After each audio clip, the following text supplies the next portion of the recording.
All right, welcome to Dee Sweet Nation.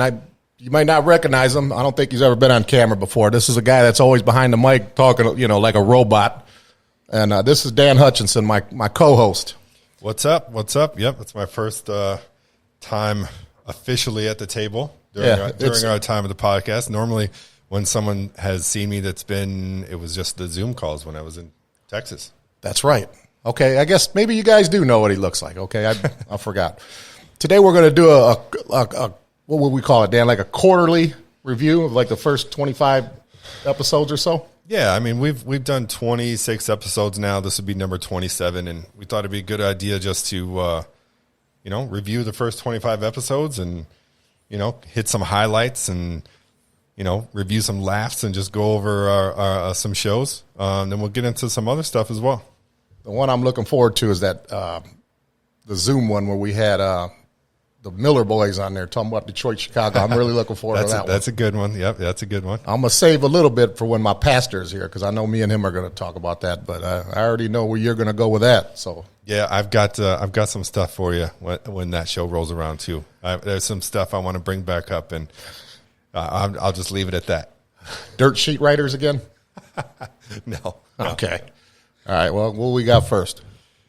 Well, we're going to go show by show and kind of just, review who we had and maybe talk about some highlights and some stuff from each show. So obviously the first show we ever did was at the Davison Hotel with our very special guest, Andre Weathers. Andre Weathers, as Flint Central graduate, played for the University of Michigan, New York Giants in the NFL. So we were very honored to have him on our very first show.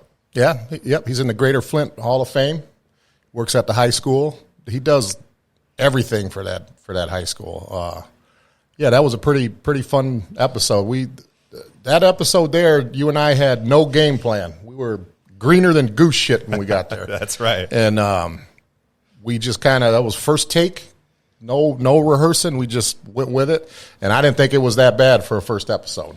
No, it wasn't. We had some technical difficulties with the camera, but we did a good job. And, my favorite thing about that episode, the reason I love that episode so much is, to have a guest of that caliber on our very first show, it was outstanding. To hear Andre's insight on, his time at Michigan and playing with these names that everybody recognizes like Charles Woodson and, it was just really cool to have his introspective on his time.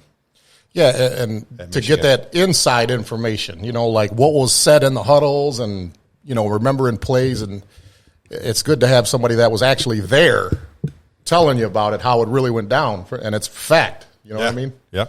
So, yeah, that was a pretty fun episode. Who was the person that let us use the Davison Hotel? His name is Jim Waldron. He owns the Davison Hotel. So, I didn't know Jim Waldron let us. Jim Waldron Jr. Yeah. Oh, okay. Yeah. Okay, I've heard. Yeah, I know the other. I've heard of the other one, obviously. Yeah. That has the car lot right there on M15 there. Okay, I didn't know that. Yep. Jim Waldron Jr. Kindly let us use the Davison Hotel for that episode, and we went back and did another episode later on that we'll talk about with Jay and Judd. Yeah. Yep. Sure did. That was the bracket one. That's going to be another fun one too. Yeah. But definitely though, Andre was the inside information, man. He's just not going to get that anywhere else. Hopefully we can get Marcus Ray in the studio one day. Yeah, Dre still. I mean, amongst other players. Yeah. But I know that he was like super close to Marcus Ray, and what would be good about having him on there is not only getting the same perspective that Dre gave us, but Marcus is. That'll be an uncensored interview. Yeah. Because Marcus will tell it like it is. Yeah. My kind of guy. Yeah. Absolutely. So, that what was the next episode? So we're gonna skip to episode 3. Episode 3 we did with Vince Strange. And I believe we did that show at Hoffman's Deco Deli. I think that was the first one we did there, yeah. Yeah, I believe so. Yep. We did that at Hoffman's Deco Deli. Again, it's a pleasure to meet Vince Strange. That dude is ripped, man. Like he's a trainer. He's just like he's a physical specimen, but an absolutely nice guy as well. Yeah, he's I don't want to word it like that, man. That sounded a little suggestive. But no, he looks good. He does a lot for people. Like you said, personal trainer. I remember him in high school, man. He had a different look in high school. Yeah. Yeah, a different look. He used to wear a Georgetown jacket all the time. Hair was always had that Bobby Brown Gumby haircut. I think it was 10th grade or something like that. And he was the funniest guy of that whole school. And to see what he's doing now and all that work that he's put in with the bodybuilding, and I'm more impressed with, I won't say more impressed, but I just think it's cool how the lives he's touched, like people that, a little overweight or, people that don't have a game plan, don't really know what, nutrition and all that other stuff is. For him to be able to guide people like that, I think is awesome. Yeah, it's really cool what he does. He obviously appreciates what you can get out of putting work in the gym, obviously, because he did it for himself. And he seems like a guy that realizes, hey, if I can do this for myself, I can help other people do this for themselves as well. And it takes a special person to be able to do that. Yeah, and he's a great guy too. Vince, he's very approachable. He's a nice guy because usually I know a lot of fitness trainers aren't really as nice as Vince because, the compliments and the adulation all the time. But, yeah, Vince don't have an ego like that. Yeah. I mean, I have known him for a long time. I don't know if that makes any difference. But Vince is a great guy. And I would definitely suggest if anybody was wanting to get in shape or wanting somebody to train them, the gym, is that the name of his gym? The Gym? The Gym. Yep, the Gym on Miller Road. That's where I've seen. That's where I know he works out. That's where I've seen him. I don't want to blow up his spot, but if you're looking for someone, I don't know if he's still doing that, but if you're looking for someone to train you and get your body right, then Vince is your man. Vince is definitely the man for that. And I mean this in a good way. It might come out a little wrong. I mean this in a good way. Now that Rip Ross is retired, Vince is now the best at doing that because Rip is the all-time best. But, yeah, Vince probably do this for another 55 years. I mean, the guy looks great. He loves doing it. He's probably doing push-ups right now somewhere. Yeah, and this was the first episode that you got to nerd out on wrestling. Oh, you yeah. and Vince are big wrestling fans. I'm a big let me put this. I'm not a big wrestling fan now. I don't watch it anymore. But, back in the Attitude Era, I was huge. Stone Cold, The Rock, T-Generation X. That was my time in wrestling. That was my prime in wrestling. But to watch you and Vince nerd out on wrestling like that, it was quite. Yeah, we're like two little kids talking about wrestling. I'm gonna say one more thing about the wrestling thing, man. This has to be said. Now, I'm kind of like in your position. I loved wrestling when I was growing up. Kind of got away from it. I have like 3 different facets of wrestling. I haven't watched wrestling the entire time since I was 4 years old. Obviously, I watched it when I was a kid, the Rock and Wrestling Connection, Hulk Hogan and Wendy Richter, Cyndi Lauper, Mr. T and all that. And then, let me see, probably like 9th or 10th grade, I kind of got away from it, didn't really watch it much. And then when Bischoff was running the WCW and they formed the live episodes of Monday Nitro, that got me back. And then around 2000, 2001, I stopped again. And then when my sons were little and growing up, I loved watching wrestling with them now. A time like today, I'm actually trying to get my interest back in wrestling, where I kind of made it a point to watch Raw. I watch the pay-per-views because I have the Peacock app or whatever. Yeah. And there's just things that will remind me why I don't watch that shit anymore, man. CM Punk coming back is a big deal. Sitting down like he does, whatever he does, okay? In my opinion, if I had Vince McMahon's ownership or CEO or job or whatever, I would have one rule. If you want to cross over and fight in the UFC or get in that octagon, that's fine. If you get your ass whooped, you can't come back to wrestling because to me you're exposing the business. As Jim Cornette would say, you're exposing the business and making us look like we're all weaker than cat piss. He's a bad representative of wrestling, in my opinion. He's not. I wouldn't be afraid of him. He got his. You're a UFC guy. Did you watch when he fought in the UFC? He got his ass. He got his ass kicked. Whooped. And then he comes back a couple weeks ago, and everybody acts like they'd seen Michael Jackson or something. What the hell am I missing here? Well, I mean, yeah, the UFC and wrestling are two different worlds. I mean, he still has a huge following in wrestling, and it's just, it's sort of comparable to basketball. There's guys that, the younger generation, he's one of their guys. I think he came from didn't he come from an extreme wrestling type league? Where did he come from before he went to the WWE? It was a different wrestling association, right? I can't remember. I can't remember. ECW or something like that, or he might have. I didn't really know him until he got to the WWE. Anyways, we're not going to spend forever talking about CM Punk. I know, but he's just a bad representative of wrestlers going. That's why they laughed when, Diaz, not Nick, the other one. Nate Diaz, man. What the good Diaz. I agreed with him. I don't even like Nate Diaz, but what he said about CM Punk before he fought. What a joke it was. I agree with everything he said, man. It was a joke. Just bad representative of wrestlers. Because there are tough guys that probably could do that. Yeah. But he's just shame on him, man. Like Brock Lesnar? I think Brock Lesnar's a bad dude. I mean, not selling him short. He was heavyweight champ in the UFC. Yeah, but I just had to say something about CM Punk. It's disgusting. Everybody loves it, too. People my age love it, too, man. Whatever, man. Anyways. So the next episode we did, episode 4, was the first time we got to meet our beloved Steve Levels, a very close friend of the show. Our beloved. Yeah. That's your favorite guest. I could tell.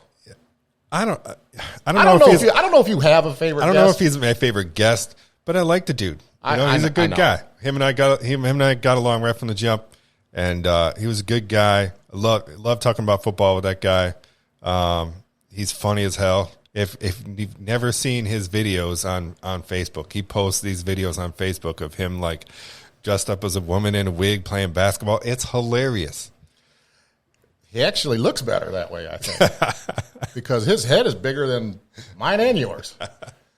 The dude is pretty big. No, I can say that about Steve. Steve knows me, man. But yeah, you guys talked about, we went over some all NFL teams, kind of position by position. Right. Yeah, I was trying to remember. Picked out who linebackers are good and running backs and all that kind of stuff. So it was a cool football conversation. We got to learn a lot about Steve's football background and him playing semi-pro football. And he was the real deal. When it comes to that, there's a lot of guys who will talk about their credentials and all that, and they're making shit up. No, his is all that's true.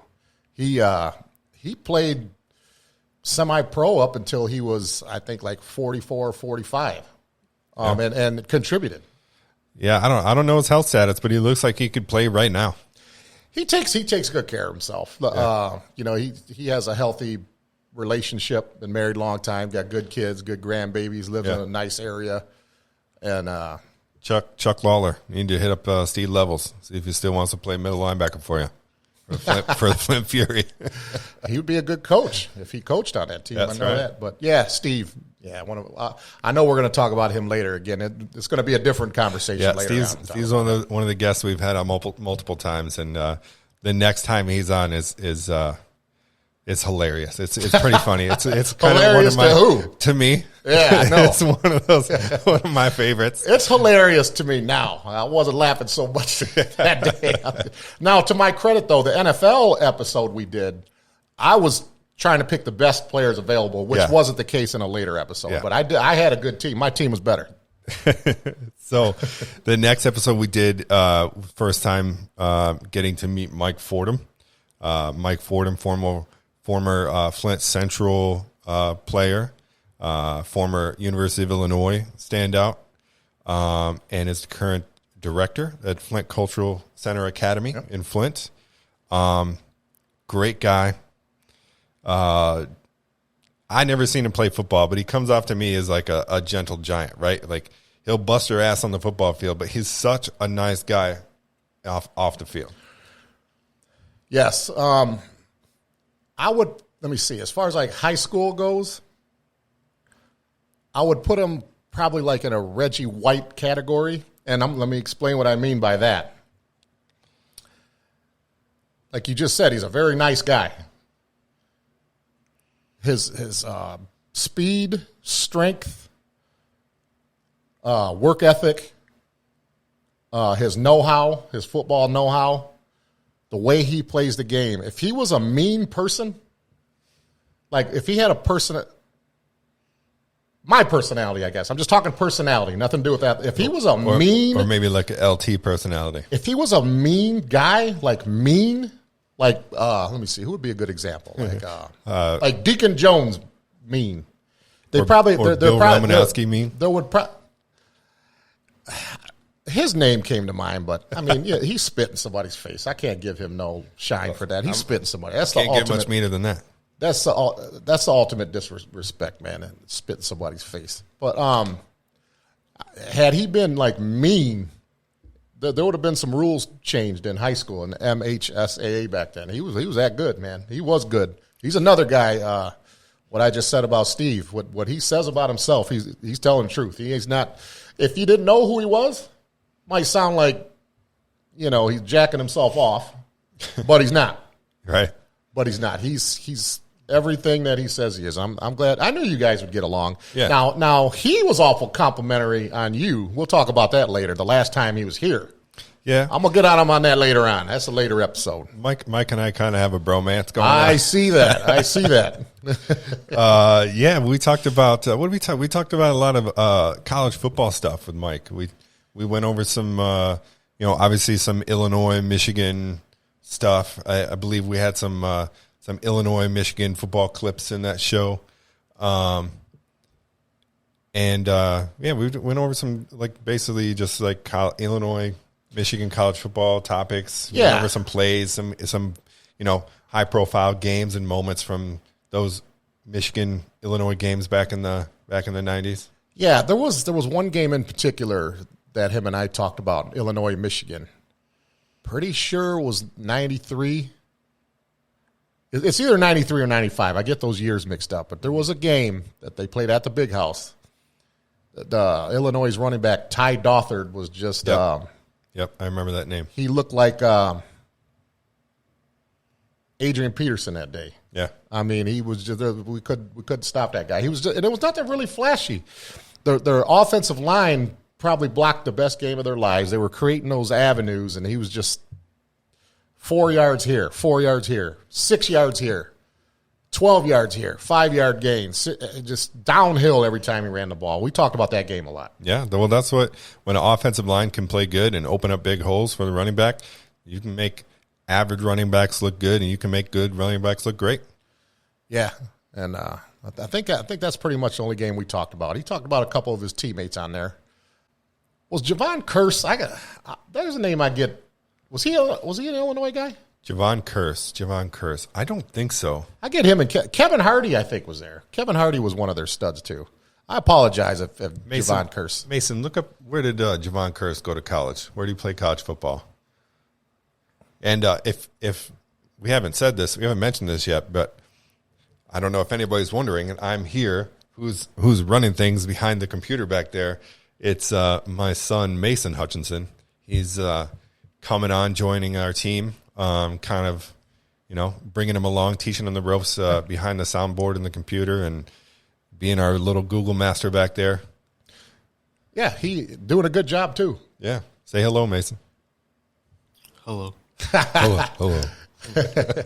Dude, I mean, he looks... I wasn't sure, man. He looks like he knows what he's doing. I mean, he's doing this and looking at the monitor. And well, he should. He spends enough time on his phone and on the Xbox. He's been smiling the whole time. First time I see him smile. I've known him 2 years now. Smiling. Looks like he's having fun back there. Right. He might be smiling because he can smell that pizza out there. Yeah. What'd you come up with? Where'd he go to college? Who was that? Javon Curse. Javon Curse. Yep. Kearse. Man, you got to be a little quicker than this, son. Well, we don't got to spend a whole bunch of time on Javon Curse. But Kevin Hardy, I think, was there. But anyways, Ty Dothard was the star of the game. Johnny Johnson, their quarterback, played a good game, too. Sometimes you just can't be denied, man. And that was their day. I'm pretty sure, might have been, I think that was 93. 93 or 95. I know that it's one of those 2 years. Because when we did that actual episode, I gave the wrong year. Yeah. So whatever year that I said out of 93, 95, it was the other one, yeah. Okay.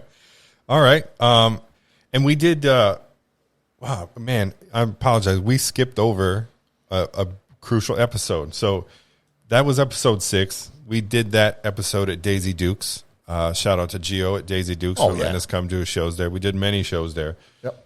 But the episode right before that, I can't believe I just skipped over this like this.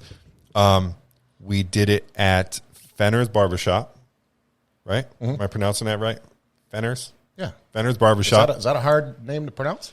I was trying to remember. It wasn't hard to pronounce, but I wanted to make sure I got it right. We did it with your good friend, longtime trainer, Rip Ross. That's the episode we just skipped over? We almost skipped that one? I did. I'm lucky you're not punching me in the face right now. But, elbow. Episode 5. Definitely an elbow or something. Yeah, Rip Ross. That was my favorite episode, man. Rip was my trainer. Trained me when I met him when I was I just turned 16 years old. I met him at Lear's Gym on Davison Road. Do you remember Lear's Gym? Yep. I met him there. At that time, see, he was just working out there at the time. He didn't own a gym yet.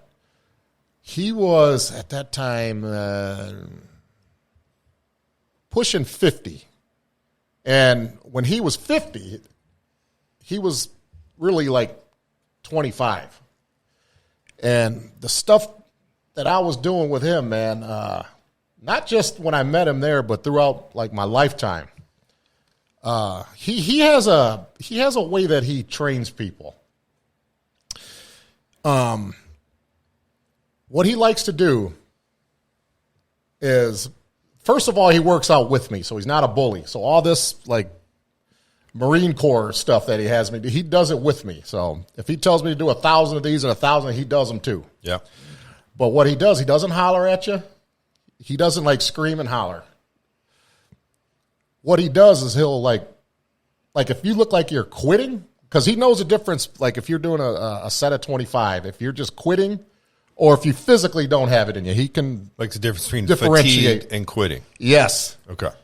If you quit, he'll just kind of just like look at Mason and just do that, and then he'll just tell you, I'll get the rest of your reps for you. Let me do mine first, and then I'll get the rest. Makes of you yours. feel guilty. He plays that guilt card on you. He makes you look really, really stupid, man. But he taught me how to take care of my body.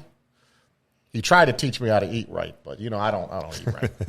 But what else did he show me? Taught me how to throw hands. Yeah. Because when I was 15, I skinny and big ears, big head, long neck. He showed me a few things. Taught me how to take care of myself. And that was my favorite episode, man. To go down memory lane when we used to go to Southwestern Academy at 4:30 in the morning on the soapbox derby. You know that soapbox derby off 69? I remember over by Southwestern. And all year round, not in thunderstorms. If it was thunderstorming, we didn't. But if it was snowing or it was 90 degrees out, it didn't matter. We were there 3 days a week. Walking up and down one time, jogging up and down, there and back, sprinting there and back, and then skipping there and back. And then after that, you had to do the same thing, but you had to do it backwards.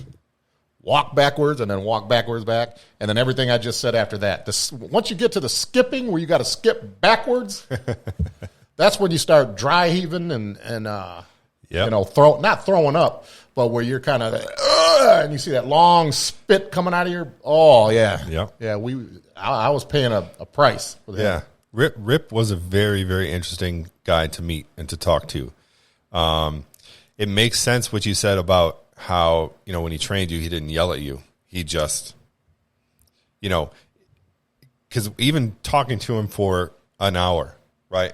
Like, you respect the guy completely, right? He just has this presence about him. He's an old soul with this, he commands the room without saying very much, right? Mm-hmm. So I can see that if he's training you, he doesn't need to yell at you, because you can just, if you're quitting on him, you can tell that he's disappointed, and you respect him so much that feeling that you're disappointing the guy is going to push you to not quit. Yeah. Don't get me wrong. He would embarrass you though when you quit, embarrassing you by just like looking at people and just Yeah, I don't know why I waste my time with this guy. Right, but that's the thing. Like, you feel like he doesn't. He's not going to yell at you. He's not going to scream in your face. He's going to motivate you by like not. I don't want to say dismissing, but like he's going to make you feel bad about quitting, but in a good way. Yeah, you know what I mean. Yeah, he's not going to lay a heavy guilt trip on you, but he's going to be like, wasting my time on this kid. He's quitting. You're going to quit, and you're wasting my time. Yeah, but yeah, that was my. I think that'll always be my favorite episode. Okay.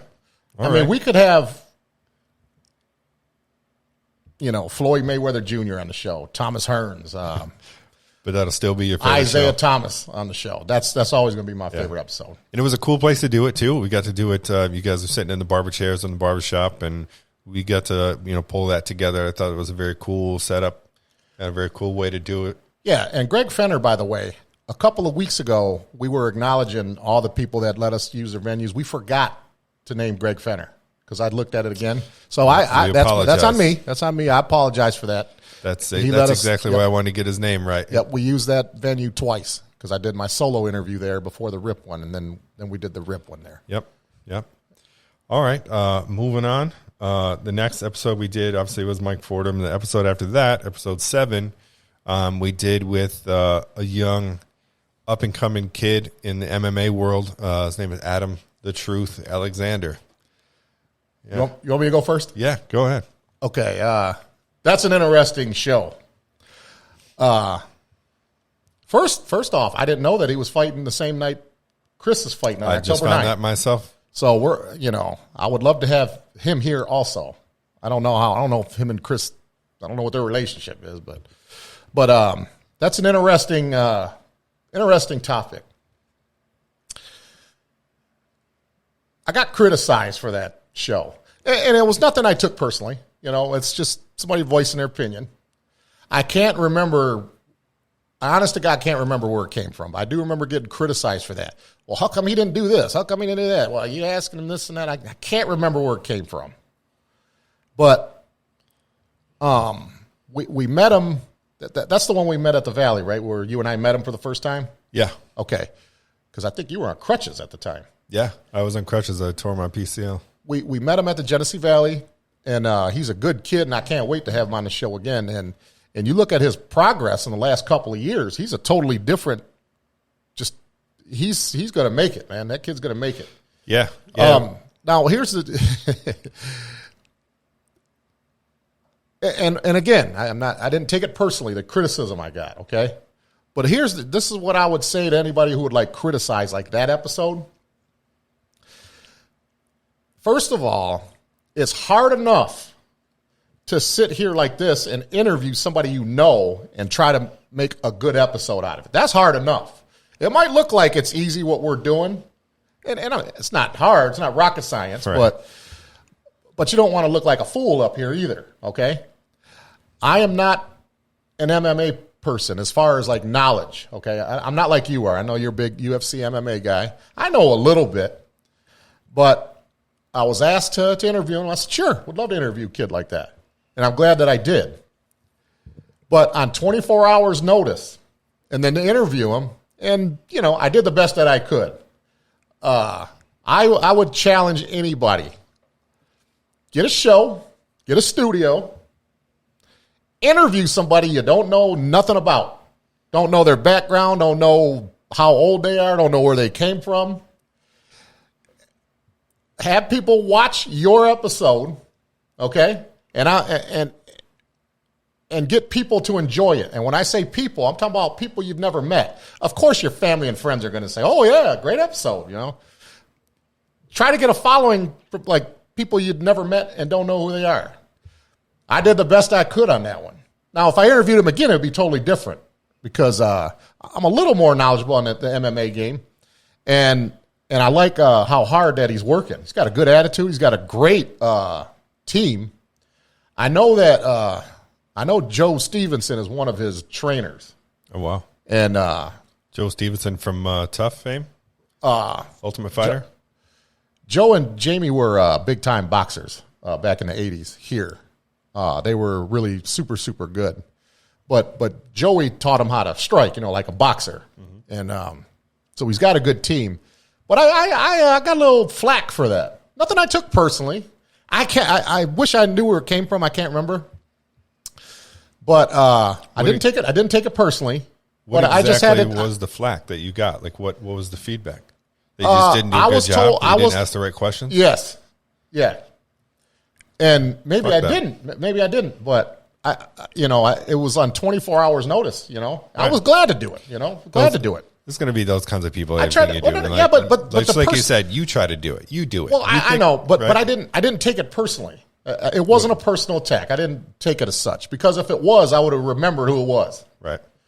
But yeah, I just wanted to kind of clear my name on that, because I thought the interview went decent. I was just trying to make him feel comfortable. I think we talked a little NBA stuff on there, which he probably wasn't that familiar with, but yeah. But it was good insight, getting some insight on the, like how he trains, the teams that he trains with, and just meeting the kid and just getting an introduction to him and finding out how he got into MMA. And I know he played football in high school, and he's kind of been Steve Levels is kind of like a mentor to him, and so just a really really really nice kid, and he was fighting for a while. And I believe he won a fight. He got injured, in a very long rehab, and now he's gotten himself back into not only fighting shape, but I've seen him, seen his picture on Facebook the other day. The dude is in shape. He looks like Frank Shamrock now. Yeah, the dude is ripped. He looks like he's rocked and ready to go on October 9th. If he stays on the straight and narrow, as far as like just staying out of trouble, don't hang around, riff-raff, people that can take you down. I think the kid's going to make it. I never – look, I'm not an MMA guy, but I see a lot of the MMA stuff around here, the little whatever you call that stuff. Yeah. I'll tell you. I'm impressed with him. A lot of guys that do that because they get in fights at the bar and they street fight, they get in that cage and win a couple. I'm not impressed by none of that. I'm not saying I can whoop their asses. That's not what I'm saying. I'm just not impressed. You're not making me a fan of that sport. Adam makes me a fan and want to learn this stuff because of his work ethic, man. And for him to be that young and that humble, that shows you that he was brought up right. He had good mentors, good coaches. That kid's going to make it as long as he stays on the, just keep doing things the way that you're doing them. Right. You talk about his work ethic. I'll tell you, he posts some videos on Facebook, on his social media platforms. The dude has a heavy bag in his kitchen, and he's working that heavy bag on the ground in his kitchen at home. Right? Like that tells me, okay, this kid is really putting in the work and getting ready for this fight. How many other fighters are like going to leave the gym, go home at night and be like, you know what? I'm going to toss a heavy bag down on the kitchen floor and throw some elbows at it for, 5, 10 minutes, 15 minutes, however long he's doing it. That tells me that he's putting in the work for this fight. I like that. I didn't know that he did that. I like that. We're gonna talk to him soon. We'll reach out to him. I've said that to my son Mason many times that he's played sports. I'm like, it doesn't stop it when practice ends. Like if you want to get good, you want to be the best, you have to work outside of practice too. You got to work harder than everybody else. Yeah, Adam. Yeah, I would love to see him go to like grade schools and talk to kids. Man, he's a good example. He's kind of like a throwback, like an old school. I'm not saying kids today don't work hard, but he just kind of reminds me of people I grew up with and around. Right. So yeah, I like that. Can't wait to have him back. That episode we did at Daisy Dukes. Daisy Dukes too. The next couple episodes we did at Daisy Dukes. The next episode was a guy that I had first met on the show. Good friend of your father's, Jim McGrill. Oh yeah. I wanted to. I knew that he was still around, and I appreciate you agreeing to letting me have him on there. Just somebody I liked and respected, man. I still do, obviously, but just somebody like when I was little, him and my dad were playing fast pitch and going through all the towns, and every time he came over to our house, every time I asked him to play catch, he always played catch with me, man. And his son Nick, we're the same age. We used to play and run around the ballpark. So, Yeah, I wanted to interview Jim. Jim looks good, by the way. Still looks good. He's like a career fast pitch softball player. He's played, and he was a good hardball. He was a good hardball player too. Yeah. One thing I remember about that episode, man, he said, "I'm trying to think. I think he was talking about Notre Dame. I think he mentioned visiting Notre Dame. Yep.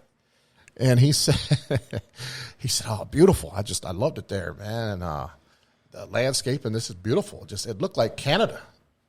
And then I looked at you as Canada. I was like, "That's a compliment to the South Bend."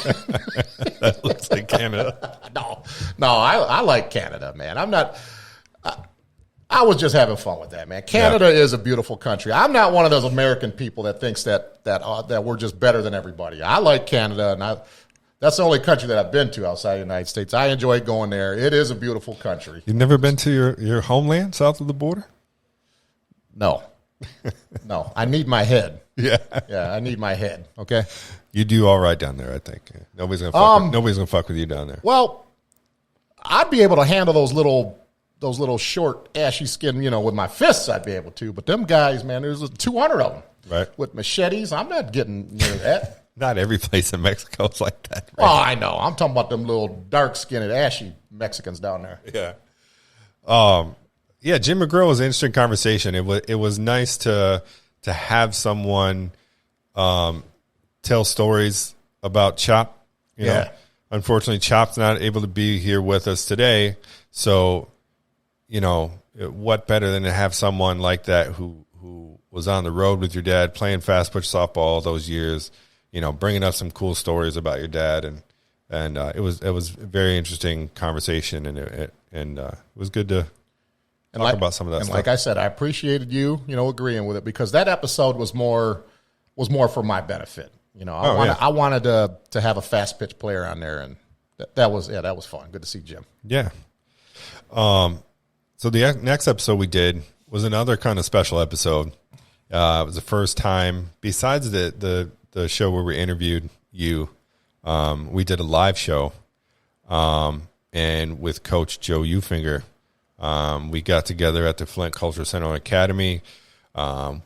We got some old Central football players to show up and actually have an audience, and you had the coaching staff up there at the table, and talked all about Coach Joe Ufinger, your guys' career and seasons at Central Michigan. It was very cool. Yeah. Purdue. He's a Purdue grad. Where'd Central Michigan come from?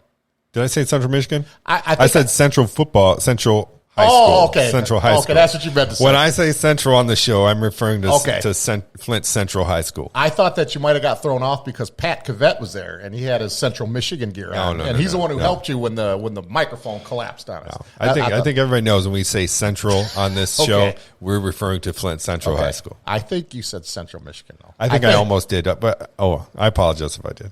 Yeah, don't do it again. No, I'm just kidding. No, I'm going to try to make this real short, because I could go on and on and on talking about not just Coach Ufinger, but all the coaches that were there. My JV coaches were there too. Everybody showed up that I asked to show up. But that was a fun episode. Like you said, we did it live. The Flint Cultural Center Academy had just opened up, a year prior, maybe a couple months prior. Brand new building. Mike Fordham was a big hand in helping us get that room. Had a nice little audience there. We had players from the 60s, 70s, 80s, and 90s there. And I loved hearing the details about when he wrestled Victor the Bear and pinned him. I was going to say, the dude wrestled the bear, Jackie Moon style. Yeah, but he wrestled Victor. I didn't know that it was Victor till that day. I just thought he beat like a bear, like a regular bear. But Victor the Bear was like, that bear used to travel and wrestle like professional wrestlers, like, wrestlers that wear the masks and all that. That was a big-time bear that he pinned, and it was fun to hear that story. It was good to see a lot of the guys there. Steve Levels was there too. The speech at the end was probably my favorite part, man. He did that little. Now him and I planned that. Yeah, that gave me goosebumps. By the way, I asked him like a week before that.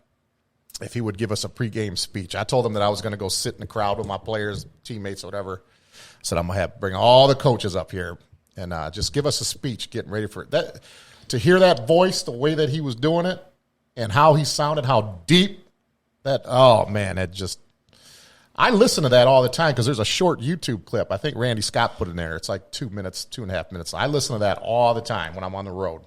Yeah. Yeah, it's just yeah, guys like you can just flip the switch and go right back into coach mode and get you fired up to do whatever you need to do. Yeah, when my dad passed away, let me see, at the Rosary, which was a day before the actual funeral, that funeral home, not just the room, the hall, there were people lined up outside. There were so many people there. And when it was me and my sisters and my mom were at the podium, I think my mom was talking. My mom was talking, and me and my sisters went up there. So we're up there, and it's just full of people there, family and friends. The one person that stood out was Coach. Coach was like sitting over there. He's like third row, sitting right there at the end. And I waved to him. Out of all the people that were there, I waved to him. And I felt happy when I was up there. I wasn't really sad. I was just happy that he was there. Caught me by surprise. So that will go down as my all-time favorite memory with Coach when I seen him at my dad's funeral. I can't stress enough how much I appreciate that. He was there for me. Yeah, really great guy. Yep. Glad you got to great coach, to meet him. Great guy. Yep. Yeah. So, what you got next? The next episode we did, back to Daisy Dukes, was your good friend George Miller. First time we were introduced to Boogie. One of the Miller brothers. You know, Marcellus was in the crowd, but we were talking to George. Tell us about George Miller. Me and him laugh about this, what I'm about to say now. He didn't like me. None of them guys liked me a whole lot when they first met me. He'll say that I wasn't like that, but trust me, it was like that. It was summer basketball, 1991. Okay, I was going into the 9th grade. I didn't know any of these guys. None of them. And we were at the field house at Central practicing, my first week of practice. And I was used to, like when I was in grade school, being the man there because I was taller than everybody, more athletic, this and that. When I summer basketball, playing with these guys, that was a totally different planet because I just remember running. Somebody threw an alley to somebody. I jumped, and I got skeeted on so damn hard, man. It took an hour to wipe that off my face, man. But yeah, man, George, man, I always liked George. I liked his personality. I liked the way he talked. I thought he was cool, man. And throughout high school, we became close, as the years went on in high school. But when I first got there, if he were to tell you with a straight face, I liked Ray when I first met him, he'd be lying. He didn't like me. His dad, now his dad, on the other hand, Big George. Yeah. Coolest guy ever. He was always the loudest person in the crowd. Not using profanity or nothing like that. He was just, the way that he cheered for his team. He didn't just cheer for his boys. He cheered for the team. He was very loud. Now, him and my dad got along really well.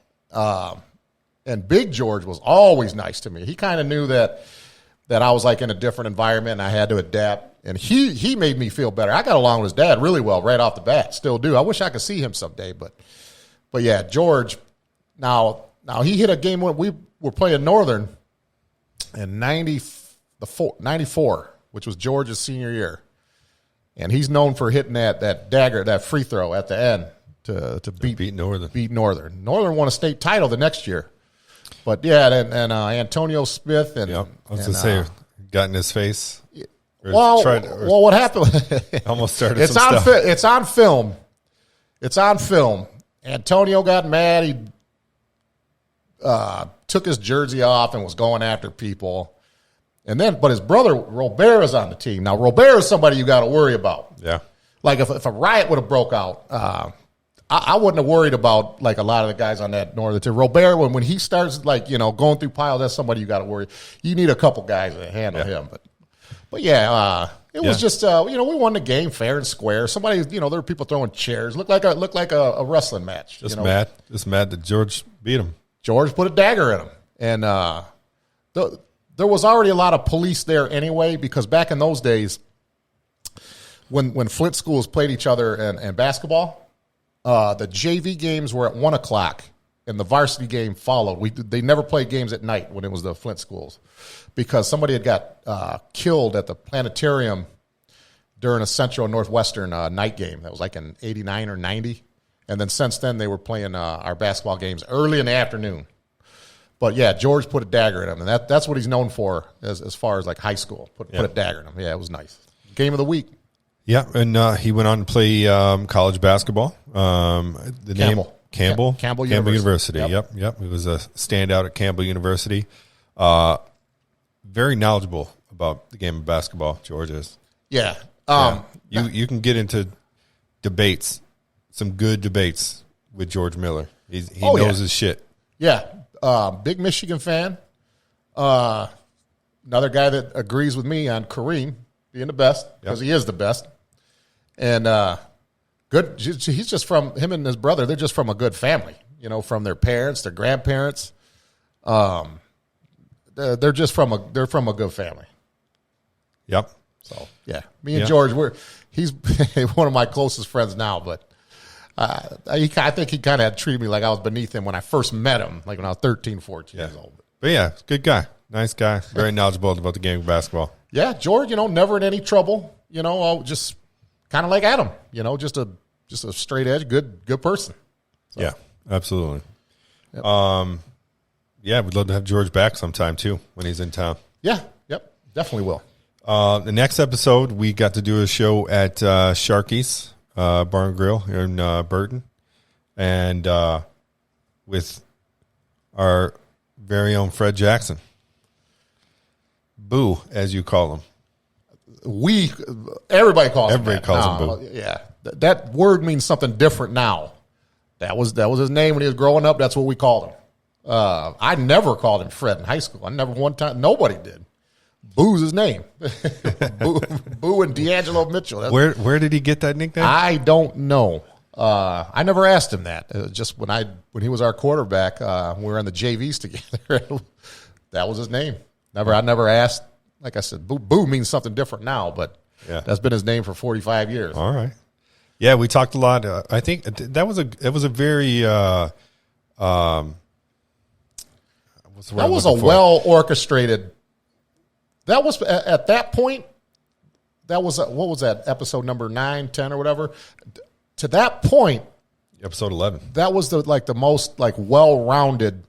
As far as the three of us, the subjects we were talking about, the flow.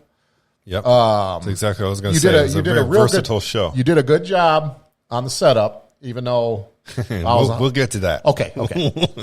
You did a good job on the setup. But no, that was the episode where we did the cut one, or one has to leave the room. Yeah, Ken Griffey Jr. We did. Yeah, you have to cut one. You have to release one of these guys, and it was who? And we were going 1990s only. So if they played like in 88, 89, or in 2000, that don't count. 90s only.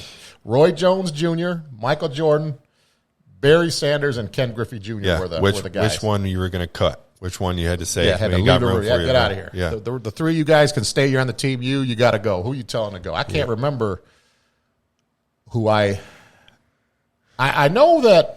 I know that the three of us, we left Barry and Michael alone. I know that. Yeah. But between Griffey and Roy Jones, two of us cut one of them. And I think, I want to say, I thought you and I did the same. I think if I recall, I think I cut Ken Griffey because I said the other three guys are just, they were at the top of their game. They were doing it the best.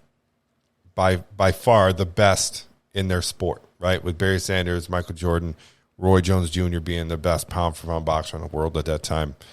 And I was like... Michael Jordan was the best pound-for-pound boxer at the time? Did I just say that? Roy Jones Jr. was the best pound-for-pound boxer. Michael Jordan was the best pound-for-pound. He loves Michael Jordan so much. Now he's the best boxer in the world. Now, go ahead, man. I just rewatched The Last Dance, so I got Michael Jordan on the brain. You watched it again? I watched it again. Oh my! We're not going to start on that right now.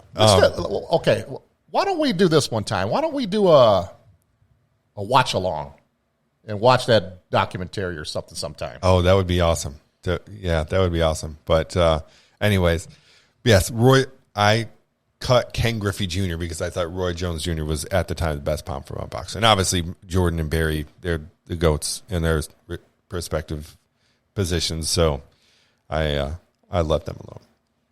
But yeah, we talked about a lot of different things on that show. We talked some football, we talked some basketball, we talked about Fred's dad's coaching career at the University of Michigan, being a running backs coach, Fred Jackson Sr. We talked about his brother Josh Jackson's career at the University of Maryland, being their starting quarterback. We had a well-rounded show. Everything was going well until a fan walked in, or until a spectator walked in, I should say. If you're gonna bring that up, you got to tell the whole story. Okay. How the day started. Okay. Talk about before. Just tell them what I said. I'm going to tell the story. So the story is, before the show, we're going to do it at Sharky's, and Ray had always been hesitant about doing a show at Sharky's. I think because it was so wide open there. I don't know. But Ray's like, okay, we'll do the show there, but try to get a space in the back, either in the game room or the banquet room or whatever. Couldn't get the banquet room because they had a party booked. Obviously, they always had party books there.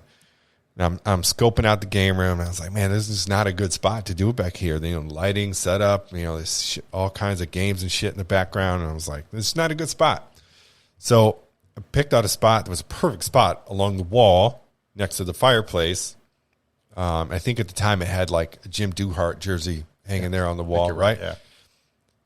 They had really nice tables with their logo on them. Like, this is a great setup. It's perfect, right? We're going to just do this. I'll deal with Ray when he gets here. Ray shows up. It's like, oh, what the fuck? I told you I didn't want to do it out here. I told you I want to do it in the back. And I was like, man, we just can't do it in the back. I worded it a lot differently. But right? You were a little harsher than that. You were being a little bit of a diva. But anyways. I was. So we set up. We're doing the show. Everything is going good. And the table, so it's next to the fireplace, and next to that, on the other side of Fred, is the entrance to go back into the game room. So you come in the front door and immediately, do a UE left, and you're going in the door back to the game room. So we're doing the show, and everything's going good. And some dude just walked in. I think he was there for a party or whatever. He walked in, saw what we were doing, was kind of curious, kind of caught off guard. So every day you walk into a restaurant or bar like that, and people set up doing a show or a podcast or something. And he just stood there and looked, right? And Ray, I had always told Ray, I was like, you gotta forget about what's going on outside of the table, right? Just keep doing business as usual. And Ray stopped and looked at this guy and was like, what the fuck are you looking at? He was too close to Fred. You think he was too close to Fred. Your perspective was a little off. Like, he was a good 6 feet or more away from Fred. And that was only because of the proximity of the entrance, or the table to the entrance. And he looked, I think he felt closer to you than he actually was. He was close enough to get Fred to do this for a quick second, where it just kind of looked like that. He was close enough to get a reaction out of Fred. Now, granted, it wasn't the kind of reaction I had. This is what I worry about when I'm at places like that. But I had my eyeballs on him. I saw him. I scoped him out. Okay. This is why I get hot about like guys like that. First of all, I don't really like to go to the bars anymore. I don't. If I do go to the bar, it's mid-afternoon, late afternoon, or if a friend is in town or whatever, that might be different. I don't go to bars anymore. I don't have the tolerance for young people. I don't like young people. I hate every one of them. I hate people in their 20s. Okay, now. I don't want to get like irritated with some 28-year-old kid that's in shape, tough, that could probably kick my ass. Because I'm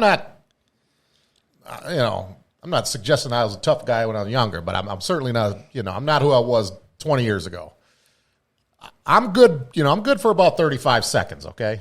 After that, he's the kind of guy that if he was disrespecting our show and pissed me off, I promise you I would take a mug, hit him over the head with it, and then I would start cutting him with it because I would have to, because I really don't want to fight big, young, tough guys. You know what I'm saying? I'm not naive. I'm not one of those 44-year-olds that thinks just because I'm from a tough area that I can whoop everybody's ass. It ain't like that no more. I'm not that guy no more. That's in the rearview mirror, man. But someone like that, he's the key reason, and I told you that was going to happen before the show started. That is perfect example why I don't go to the bars anymore. Yeah, but- I hate young people. I hate them. Okay. You assumed he was there for harm, but he was literally just curious. He was just curious about what was going on. Okay, but be curious over there. But it created. Don't be curious right here. You see, this is the scenario that it created when it happened. You like got so upset, and it created. It was a really funny moment.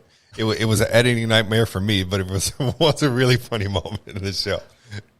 Everybody, look, every man has that like imaginary line that's always there. Yeah. Okay. Mine is extended a little further than like other folks. Like, you're a nice guy. You got a high tolerance level. I know you can handle yourself. Someone would really have to piss you off or get way too close for you to do something. Yeah.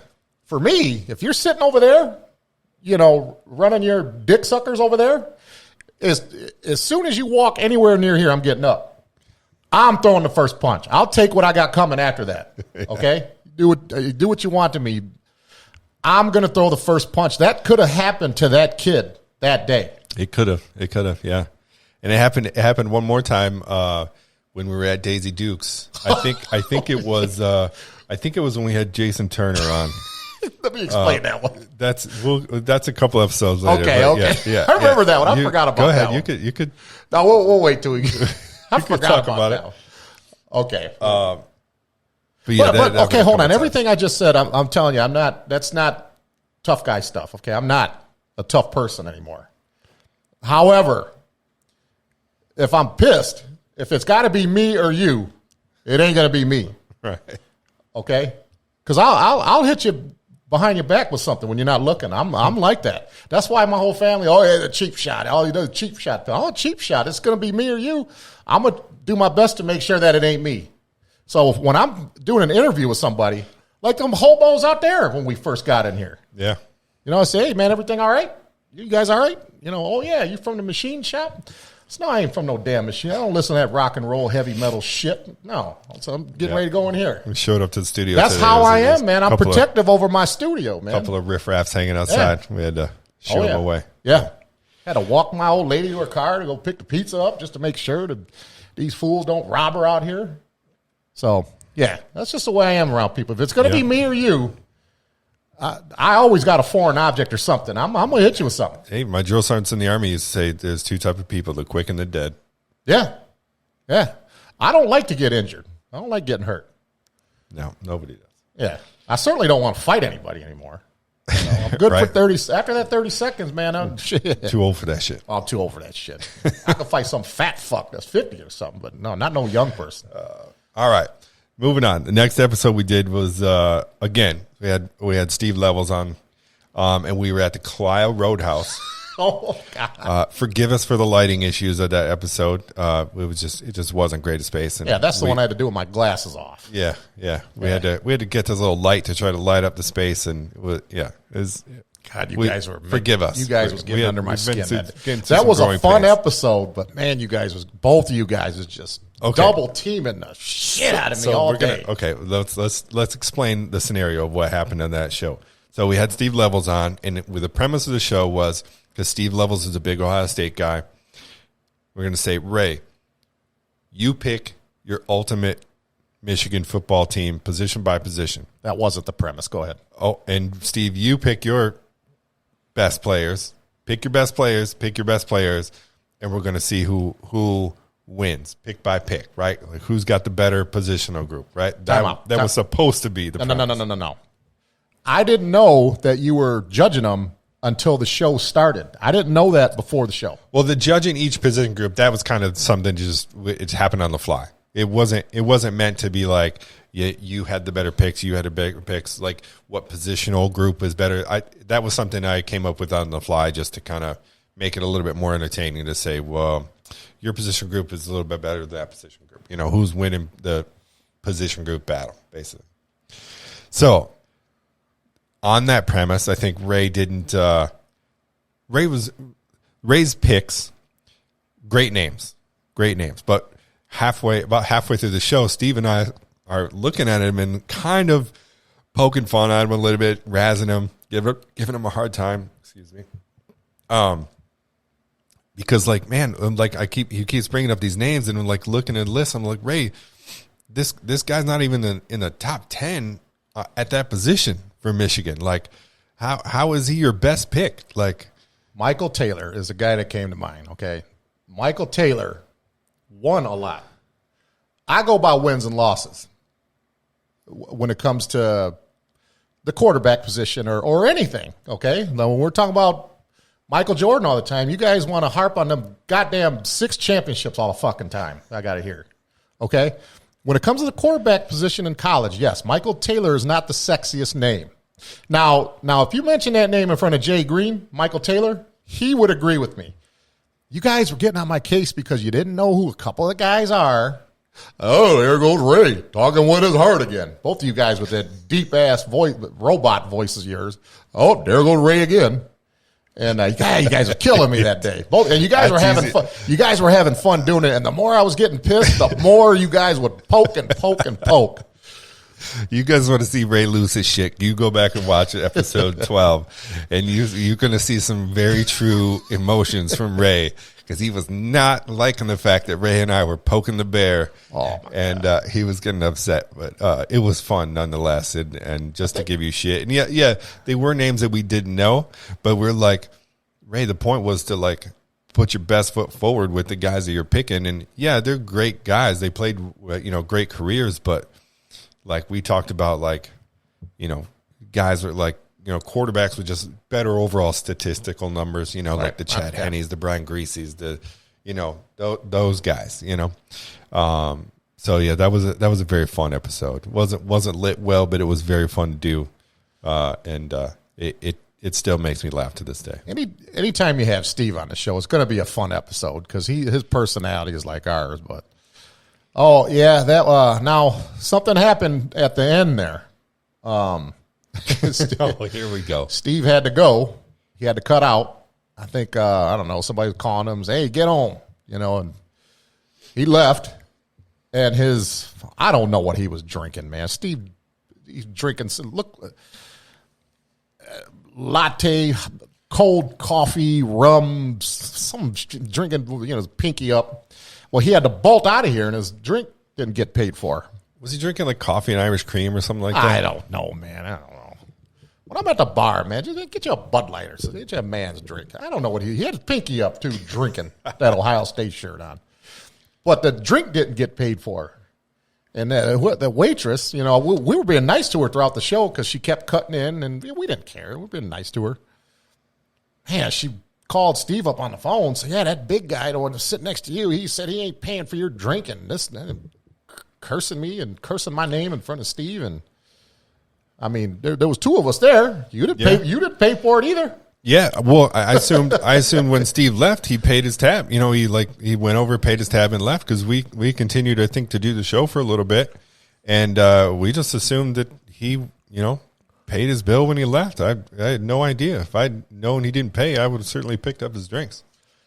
Now, getting back to the what the show was about, I don't know who won that battle because I made like a late comeback where you were like picking my teams like for quite a bit there. I think it was kind of even. I would say I would score that even because in the early going, you guys didn't know, Tony Bowles and Michael Taylor and Leroy Horde and all them, so I was getting ripped apart. But I made a late comeback, so I would call it. I won the NFL one when we did the NFL show. Yeah, but the Michigan Ohio State one, I mean, I if I can recall, I think it was pretty even. But I think at the time when we did the show, I think we gave the slight edge to Steve's picks just because he had some guys. He was picking some guys that were, a little more successful, a little bit higher on the stat sheet, kind of thing. You know what I mean? Now, I told him before the show, I said, I'm not going to use Charles Woodson because that's just too obvious, and that's an automatic win. I don't need 3 other picks. But I'll just have Woodson only. But then I think I wanted to make it more fair. I think I razzed you a little bit too by saying, well, why not? If you got the ace in the hole, play it. You know what I mean? Like poker play wouldn't, keep back his best card. He'd lay out that ace in the hole and win hands down. Yeah. The 2, let me see. When his running backs, Archie Griffin and Eddie George. Can't argue with that. Can't argue with that. Now, I mean, Michigan, we got a lot of great running backs. No question about that. Hall of Famers, but Mike Hart, Tyrone Wheatley. Yeah. Jamie Morris. Yep. Harlan Huckabee just goes down the list, man. But, yeah, when he said those two, that might have been the best pair of his picks. Yeah. Yeah. Good. That was a good show. I can laugh about it now. I wasn't laughing during the show. Yeah. If anybody wanted to laugh, they should watch that. And then I told you not to bring Harbaugh up before the show. And what do you do? First 2 minutes, you bring Harbaugh. You start talking about Jim Harbaugh on there. We're not going to talk about him now, though. No. It's almost game next week. I know all your triggers. Next week, I got to toe the line, as Steve says. Go ahead, toe the line. And so we'll see what he does this year. It's a clean slate again. All right. So our next show, back to Daisy Dukes, and we were with Jason Turner. Yeah, classmate of mine from the famous Turner family is Father Cliff Turner, legendary coach in our parts, mentor. Eric Turner, a lot of people will say the best Flint player ever. There's a lot of guys that you could put at that table as far as, greatest Flint players. Eric Turner is always on the list at the discussion table. So he's from basketball royalty in our area. Now, we had another situation that day with some other guy. Yeah. I'll explain that one. Talking to Jay. Okay, let's say this is Jason Turner, the guy we're talking about. And Dan is right there. Talking to him. Now, this is like the 5th or 6th show we've done there at that time. Yep. Something like that. Yep. This guy comes in that we see there every week, DJ. Now, granted, it's like 11:30 in the morning. Okay, it ain't like we're doing our podcast show at 10:30 at night where it's crowded and then the DJ's there. And we're up on the stage / dance floor of the place. We're up on the stage. We're over there. The DJ shit is over here. Booth is over here. He comes in here with all this luggage and carrying all this crap. And he's looking at us. I couldn't take it no more. I took that shit at Sharky's. I couldn't take it. I said, "What are you looking at?" I said, what are you looking at? I said, "We're here every day." I said, "We're going to be here an hour.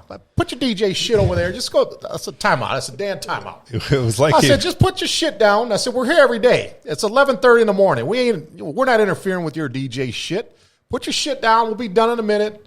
And just mosey on someplace. Go get you a drink. Get you a hamburger. Don't worry about what we're doing over here." That happened that day. Dan had to edit all that stuff out, which I told him not to. I said, "I get tired of these fools in here. You see us, you know what we're doing in here. What? We got microphones here. I got a headset on. Dan's got all his turntable shit over there. What's it look like? We're doing an interview here." That's what happened with that guy. Now, if that would have happened a third time later down the road, somebody, the 3 strikes, man, and you're out. Feel bad for that third guy. Oh, man. That's why I'm glad we're here.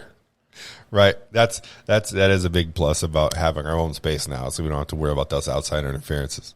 Yeah, except for these hobos that are out there sitting there right now. Yeah, but they can't come in here, so and I wish they would, because that'd be very entertaining to see on camera, you punching a hobo out or a homeless person. They can come in here, but they're not gonna leave the building. They won't leave the building. Not awake anyway. When we leave, they'll still be in here. I'm not now, because I'm gonna take that as a threat. Right. Exactly. Yeah, but but no, Jason. Though another thing about Jason, he did mention his Belleville. He runs an AAU, a very successful youth AAU basketball program, the Trailblazers, the Michigan Trailblazers, what they're called. Yep. And they're based out of Belleville. And with JT's knowledge of the game, and another guy, good upbringing, brought up the right way, good grades, good student, went to the University of Toledo. Not a better mentor than JT. So, and it was icy that day. He drove in like sleet where he had to be careful. So I appreciated him making that trip. Driving all that way in bad weather. Yeah, because most guys, and I would have understood, most guys, I can't make it today, man. It's just too dangerous. And I would have understood that if they would have said that. But JT still came out there, and my classmate, good episode. I had fun with him. All right. Next show we did, we went to a place that's kind of special, near and dear to your heart, at Luigi's. And we interviewed Chris Piliafis. Yes. The Mad Greek. The Mad Greek. And it was right before one of his fights Can't recall the name of the fellow that he fought. Some short, fat guy. I can't remember the name of him either. But we had Chris on. Remember, Vince was at the table with you guys because Vince was training me at the time. I it was think a great show. Chris had a lot of people show up to watch the show. I think Vince was his nutritionist specialist guy. He had him eating right. Yeah, because I was just ribbing him for a second. I had a Luigi's Pizza, had a big piece of pizza, and I gave him a plate, and Chris didn't find the humor in that. Neither did Vince. Yeah. So pardon me, excuse me, but yeah, Chris was a little more serious. Chris is going to be here in a couple weeks, and I'm definitely going to make fun of him when he's here. He's going to make fun of me too. Right. But that was an interesting show. It sort of had that pre-fight hype kind of feel, because he was getting ready to fight, and I think he was in fight mode, intimidation mode. He just getting himself psyched up for the fight. And it was a good time, especially being at Luigi's. Yeah, I had a good time. Chris is the one that set all that up with Tom Bobian, and like you said, we had a nice little audience there. And I just said those are fun shows to do, or shows like that. I think those were one of our last episodes before we kind of put the show on ice for a little bit. But yeah, that was fun. I'm looking forward to having Chris back again. I know he's fighting October 9th in Lansing. Is that right? Yep. Lansing, and we're one of his sponsors. I appreciate him putting our logo on his banner, and definitely look forward to having him on here. Yeah, I think we plan on being at the fight as well. I might kick his ass. Seriously, I might kick his ass after he's fought. I'll do it. No, on film. I want this on film. Okay. All right. Then we had we went back to Davison Hotel for episode 15, and we had Jay Green and Judson Anderson on the show. The tournament bracket. Ray had this idea. Let's take some of all the greatest teams in the history of NBA, put them in a bracket, and discuss each one, and let's see who wins. 16 teams there were? Yep, we had 16 teams. Yeah, it was, basically those were like my top six, like my personal top 16, because usually when you see a bracket like that, it's usually in the best interest of the person who did the bracket. So that was my personal 16, but there might have been other great teams too, but the 96 Bulls, I think, won that. Yes, I did. Don't agree with, but majority rules. You guys voted Michael, and I think my bad boys made it to the Final Four. Yep. And we lost to Chicago. It came down. Let me see. No, I'm trying to recall. I knew. Okay, here's when the 96 Bulls and the 89 Pistons played. You already knew who I was going to pick, and I already knew who Judd was going to pick. So I wanted to make Jay the deciding voter. I think that's how we did it. But yeah. Now, like I said last week, I've never said the 89 Pistons were the best team of all time. I never said that. I think they're top five in a single season. Just talking single season dominance. Mm-hmm. I would say top five. But if you look at the teams that we were beating on our road to the championship, who's to say that we wouldn't be able to beat those 96 Bulls? Because we had the better Rodman. You guys had the more popular Rodman. Rodman was more popular in Chicago than he was in Detroit. Rodman was a way better basketball player with us. Psychology, his rebounds were higher, his points were higher. He could run like a deer, jump out of the gym. We had the better Rodman. And then Rodman being Chicago's enforcer in '96, we had Mahorn and Lambeer as our enforcers. Then you Rodman learning. Our bench was superb. I don't know, man. I don't think it's that obvious, but here's what I'll say about that. First of all, Rodman was bigger in '96. Physical size. Right? Yeah, he bigger. Yeah, put on more muscle. He was way crazier, right? So big, crazy, dyed-haired worm versus great rebounding, kind of still mentally there, skinnier worm. I don't know. Did you see what he used to do to Scottie Pippen back in those days? I did. But what 96 Dennis Rodman lacked off in rebound totals, he got in your head. Psychologically, that was one of his superpowers on that team. Who taught him that? Who taught him how to do that? Phil Jackson. Oh, hell no. Are you kidding? You're joking, right? Okay. Mahorn and Lambier taught him that psychology and getting in people's head. Who got in people's head more than Bill Lambier? True. But Bad Boys Dennis Rodman, he didn't do all that. Yes, he did. Not as much. He outworked you. He hustled. He worked. He was rough, right? But I think 96 Dennis Rodman, then he added that little hey, I fucked your mom last night. Those kinds of things.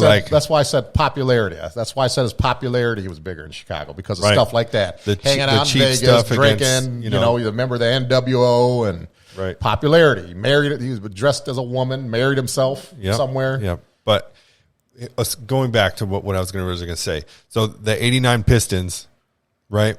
You can argue that they helped create the '90s Bulls, right? Because they beat their ass so much that Michael Jordan said, fuck this. We're getting in the gym. The only way we're going to beat them is if we can out-tough them or be as tough as they are, right? We can withstand their physical play, right? So the 96 Bulls, to having all that under their belt, along with the type of team they had, the win total that they had that season, breaking the season high, total wins, I don't know. You could make that argument about say the '89 Pistons and the 91 Bulls, or the 92 Bulls. That would be a closer matchup. But I think the 96 Bulls had advanced so far that, not say it wouldn't be in a tough series, absolutely, but it wouldn't be a sweep, that's for sure. But the 96 Bulls were a little tougher, a little more polished. And you ever hear what Wilt Chamberlain said about Luke Longley when Wilt was still alive? No. Okay, so it was around that 96, 97 era, whatever.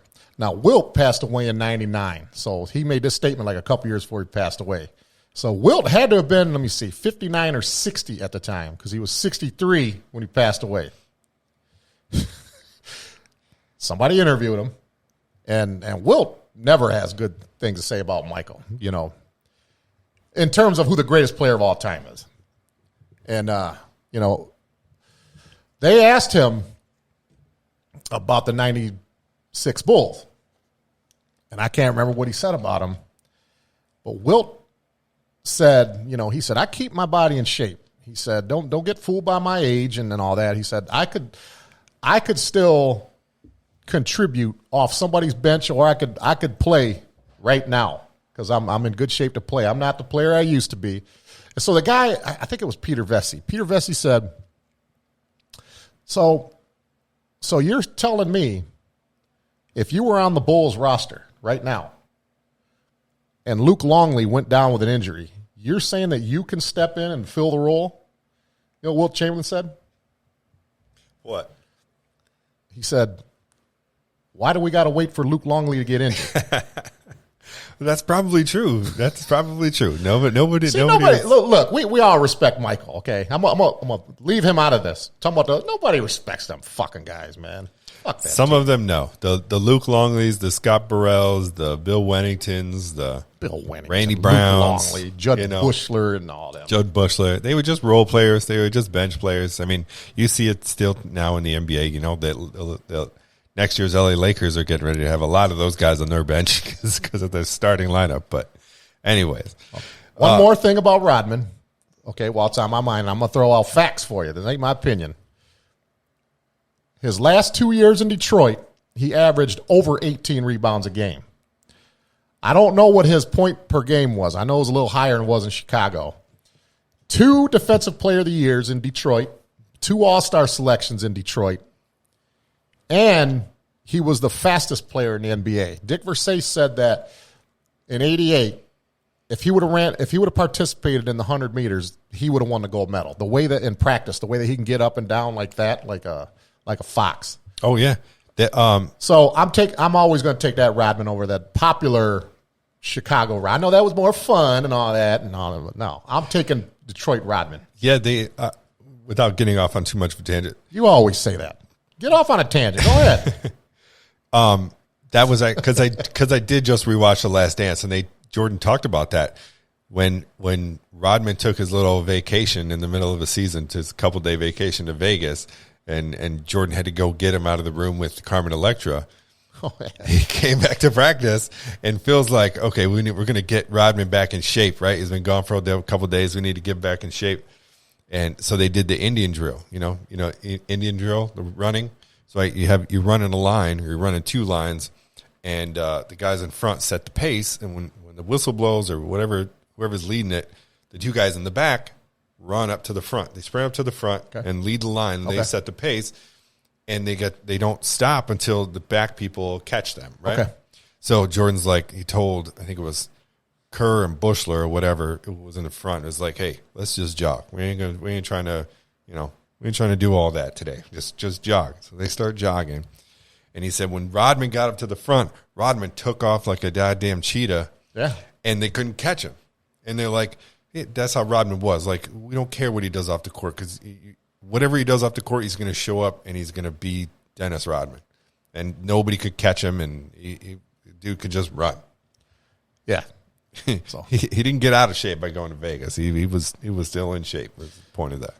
Yep. So yeah, 96 Bulls won that bracket. Yeah. So I kind of knew. I kind of knew, but and we had Angelica as our official bracket girl. Angelica Castro. Yep. She was nice enough to do the bracket for us. Yep. So our next episode was the last episode that we did before my move to Texas. Randy Scott graciously let us use the studios at Davidson High School, and we interviewed the Division I state champ Davidson football team, some kids from the Davidson championship football team, and that was my thank you for letting me to do that, because that's my alma mater, and I was very proud of that. And you're a little hesitant about it at first, but I was like, hey, what if Central won the state championship? You'd want to do that? And he's like, yep, you're right. Okay, let's do it. Right. Yeah, it did go down. Wow. Don't make me sound so anti-Davidson here, but no, it wasn't that way. But I do remember that. Yeah. I remember telling those kids before the show started that if any of you guys say a cuss word on here, no, I said we're not going to cuss on here today, and you're not going to talk bad about people that aren't here. Yeah, because that's not going to fly with me. The first person that does that, we're not doing the show. And they were like, okay.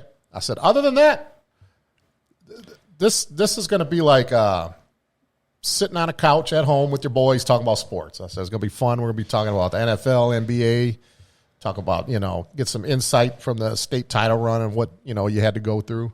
So, that was a lot of fun. That was probably like the most like professional looking. Yeah, because of the studio. Yep, because we got to use that studio. It was very professional looking. It reminded me of Sports Center. Your daughter Danny was one of the camera people, wasn't she? Well, she didn't work the actual camera. But she was pretending to work one of the make me look like a liar on there, man. She had a headset on, and those cameras, how they move around and you slide them. She was Mason was there too. Mason was there. They both were there. A shorter version of Mason was there. But that was really fun. And you told those kids that if they won it again, we would have them back. But unfortunately, they didn't pull that off. They got to the championship game, but they came up a little short. Yeah, Donovan Edwards. I can't remember the team that beat him, but Donovan Edwards, that Michigan recruit. Man, I want to say it wasn't them. He stuck them all the way up in that game. Yeah, wasn't De La Salle. It was I forget who it is. Anyways, but that was a great fun show to do. Yep, that was fun, and that was before the big move. And then when did we come back? What was our next episode? I know we did Zoom. Yeah, I'm just going to hit all those in a group. When I was in Texas, we tried out the Zoom thing, and it was fun. It was fun. We had some good conversations with some people. It gave us a chance to do some very, present some good quality content. We had some great conversations. We talked to, Brent Hinson.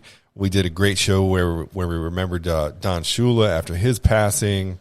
Had some great. The Don Shula one was a good content. Yeah. If I watched that last week or a couple weeks ago. I watched some of that last night. I rewatched some of that last night. The way we were talking, and the detail, I thought that was a good content. Yep. And we did did a show with the Miller brothers, George and Marcellus, where we talked about the Pistons Bulls rivalry, the Dream Team, Isaiah being left off the Dream Team, which that's another trigger for Ray. But that was a great conversation. The four of us talking about that. What was that dirt sheet writer said about the Dream Team? Oh man, you're gonna make me bring that up? Yeah, of course. You're the one who said it. So, and remember, it's a fact according to you. Well, because the guy reported it, it makes it fact. So I listened to the Jalen and Jacoby show, and on the Jalen and Jacoby show, the director of The Last Dance. What's his name? I forget. I can't recall his name. I think it's Jason something, but I forget. Said that in doing his research for The Last Dance, there was a reporter that had spoken to Chuck Daly, and with all the controversy around whether or not Isaiah was going to play or not, because a lot of those guys didn't want to play with Isaiah, that when this reporter asked Chuck Daly about it, he said if he had to pick, he would have more likely picked Dumars to play on the team over Isaiah because of his defensive play and his fit on the team. Now, that is not a direct quote from me. That is a statement that was made by the director of The Last Dance. Okay. And purely, as you could possibly see it, speculatory, but that's what he said. So it's not fact. There's some things you got to take. That's a hard thing to say fact, because it's the director of the documentary from his research talking to a reporter. It's yes, I could guess. You can't say it's full fact because it's hearsay, but supposedly that's what was said. Okay. Here's a couple of things you have to consider. Okay.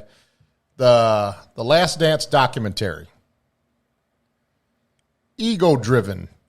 Michael Jordan or whoever put that shit together.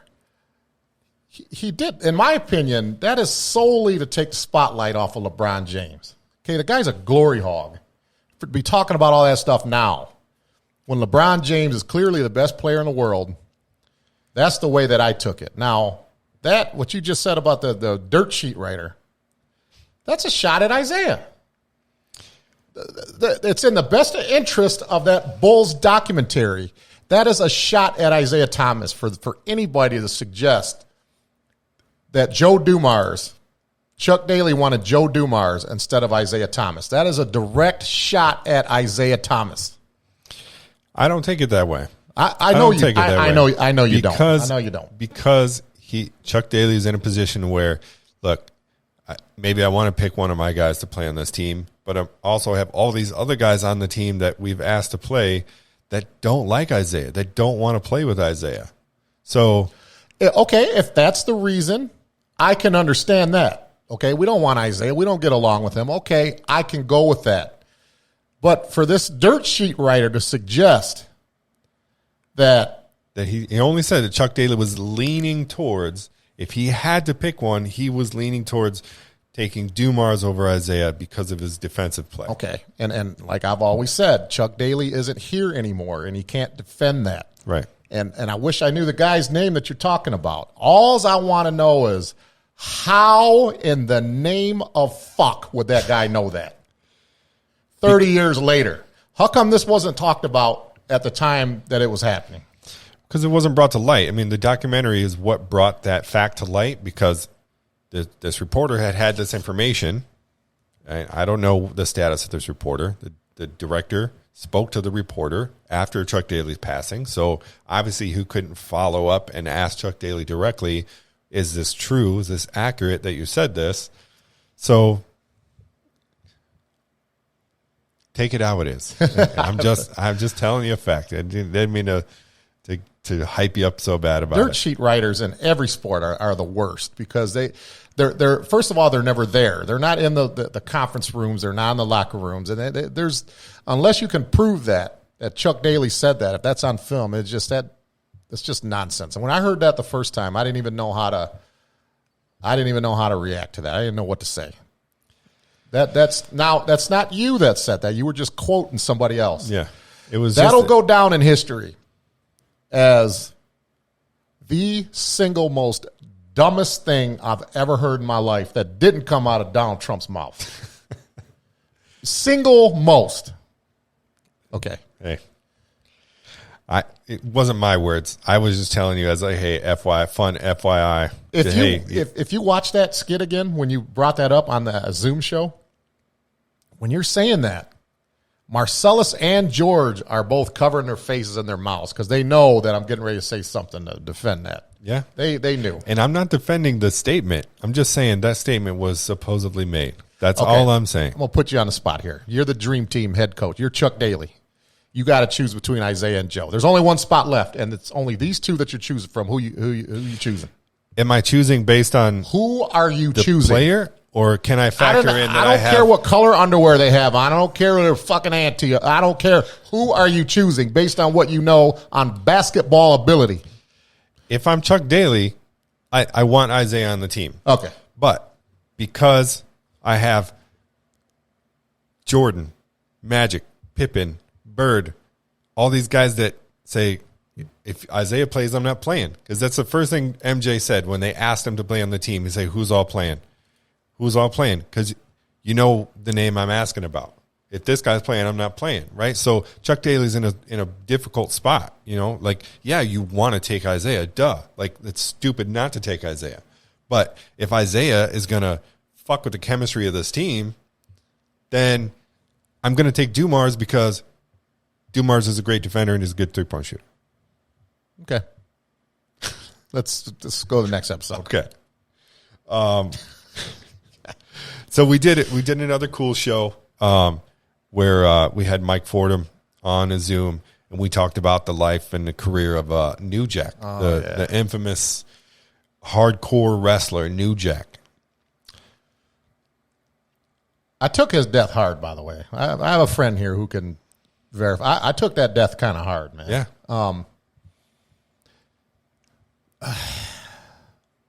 I think we talked mostly about the dark side of the ring. We're going over that kind of stuff. That's what kind of sparked the us doing the episode was the dark side of the ring. Now back in the 90s, like I remember, New Jack from ECW because that was televised and they had pay-per-views. As far as like, cutting mass transit from ear to ear and throwing Vic Grimes 40 foot off of a scaffold, those things I read in magazines. I never actually seen them until, the technology got a little better and we can pull up anything now. But God, what a guy he was, man. Just in life as a performer. Well, when I first asked you to research him, what were your initial reactions as when you were looking at some of these clips for the first time? Well, I had never really knew about New Jack. I had known the name, but never too much about him. So when you said, hey, you need to watch this Dark Side of the Ring about New Jack, you need to educate yourself about New Jack, and I watched it, and my initial... And thank you for doing that, by the way. Yeah. Thank you for doing that. Yeah, when you say something like that, it's you don't say that all the time. You're like, hey, you got to do this. You'll be thank me later. I take it seriously.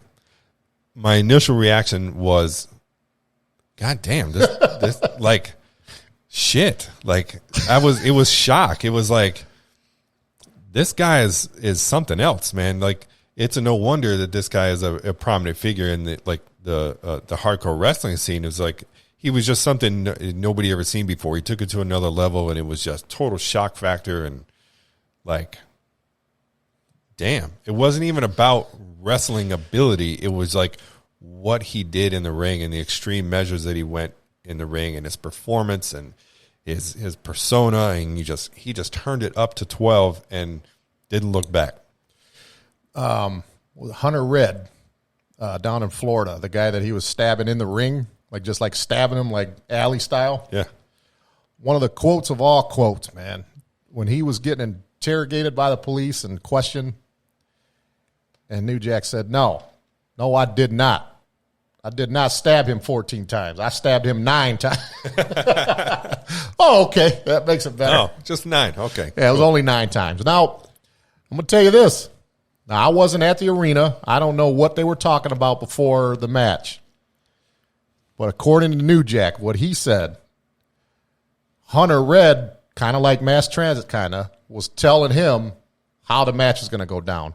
You cannot do that to any wrestler that's a veteran, much less someone like New Jack. A mentally unstable veteran. A mentally unstable veteran like New Jack.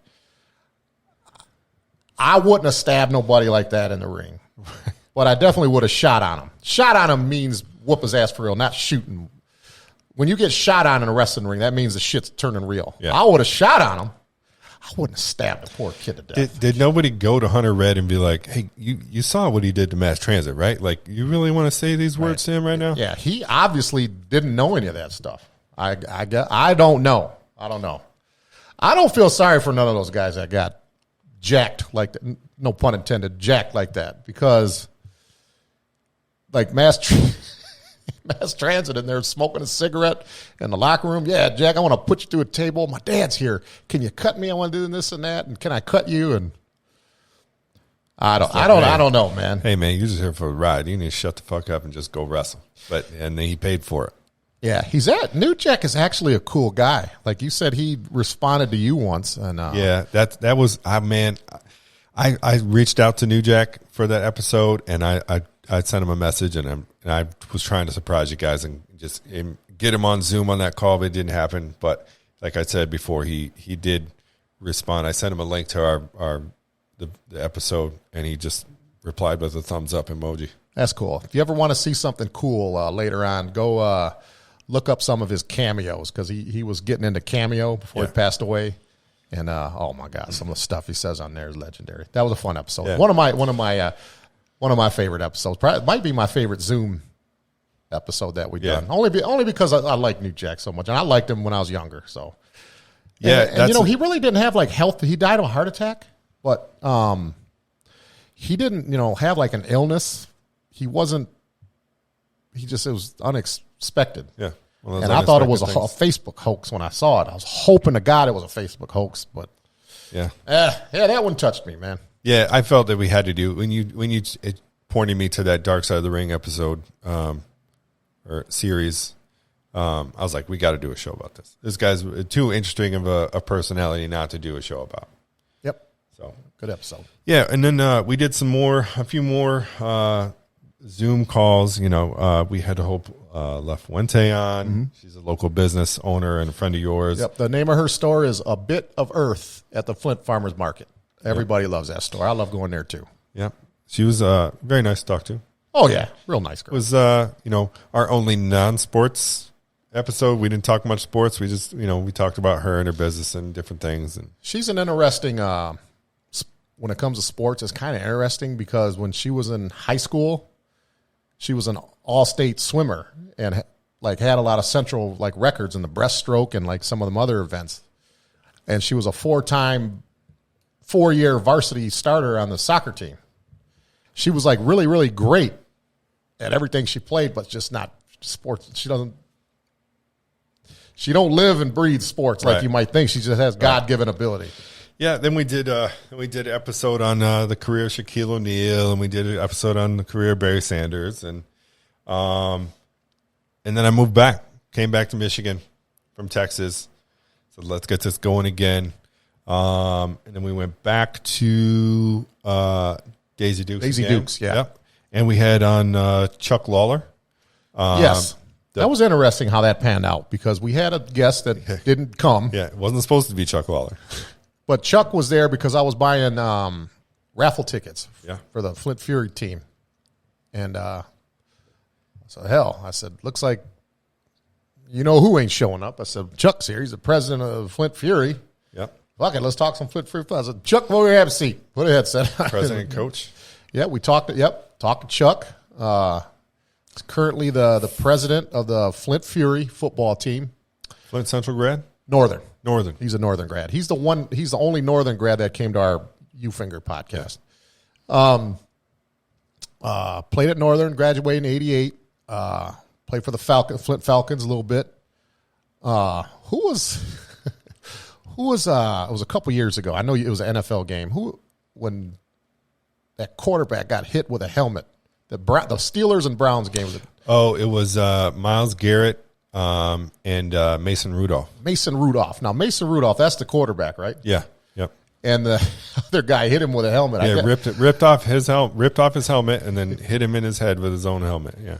I heard Chuck did that to somebody during his semi-pro days. I don't know the fact. It's just what I heard. But yep, lifesaver that day. I'm glad he was there, and we were able to get an episode off. Yeah, it worked out good. It was good interview too. It was good talk. He's a good guy. Yep. And then we took another little break. We're getting some stuff squared away, with the room and the studio and all that kind of stuff. And came back a couple weeks ago. Had Mike Fordham back on. These are more recent, so we won't spend a lot of time on these because you can go watch them. Talked about the NFL Hall of Fame ceremony, and we talked about some of the careers of the guys getting inducted in the Hall of Fame. He complimented you way too many times during that episode. Told you it's a bromance, man. Bromance stuff, man. Jeez. Greatness recognize greatness. Another thing we touched on. I wish you would put a short clip on our NFL vaccination talk and like the way we don't have to get on it. Like you would say, we don't have to get in a tangent about that. But we had an interesting segment. It's a little long. It's a little long. I'll see if I can post something. But it's a good segment because what I learned that day is talking about it in person. I think is easier than to see somebody saying dumb shit on TV.